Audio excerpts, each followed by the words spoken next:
Hello there, kia ora. This week we got another example of how the current government seems to be going out of its way to get rid of Te Reo Maori when it was discovered that oh my god, this man is our treaty negotiations minister, Goldsmith had ordered the removal of Te Reo Maori from invites to the official Matariki celebrations. Now, Maori have felt like they're under constant attack by this current government, with legislation changes that directly impact their te tiriti given protections of self-determination, as well as the really public minimisation of the language. There are people who flood socials with their thinly veiled racist reckons that it's all about having these things not stuffed down our throats anymore. But there are some serious impacts that these changes have. And we know that from looking at examples from all over the world of what happens when progress towards indigenous and racial equity gets rolled back. In the United States, for example, affirmative action policies that were designed to improve access to education for Black and Latino communities got rolled back in the past. Things like California's Prop 209 in 1996, which stopped universities taking this on board as an admission tool. As a result, California saw a massive drop in Black and Latino student enrollments. The University of California says it saw a 3% decrease in early career minority enrollments, which equates to thousands of students. And that saw applicant salary earning ability completely plummet.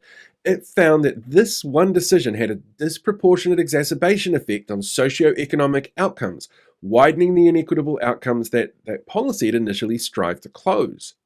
In Aussie, in 2007, there was the Northern Territory National Emergency Response, also known as the Intervention, which saw the federal government taking control of Indigenous communities and changing welfare policies, and reducing funding for those communities with tighter regulations on spending for those in the community receiving government assistance. This not only fueled distrust of the government from Indigenous communities, but a 2017 study from Darwin's Menzies School of Health Research in Sydney University found the most impacted here were kids, where school attendance levels completely plummeted and birth rates of newborns dropped.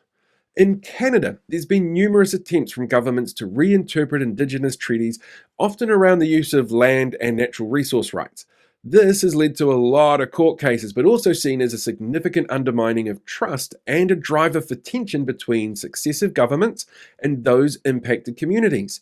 It exacerbates socioeconomic disparities and slows efforts for reconciliation. And here, in the early 90s, the national government stripped funding for language and cultural programs and reduced the scope of the Waitangi Tribunal.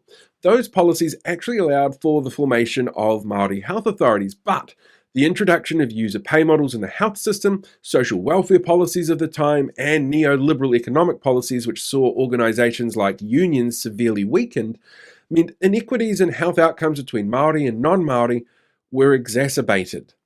The research is really clear. When any government does what our government is currently doing, the outcomes are never what they promise, everyone being equal. It shows these actions polarize public opinion. It sees an increase in the visibility of racism and discrimination. It empowers racists by emboldening their actions.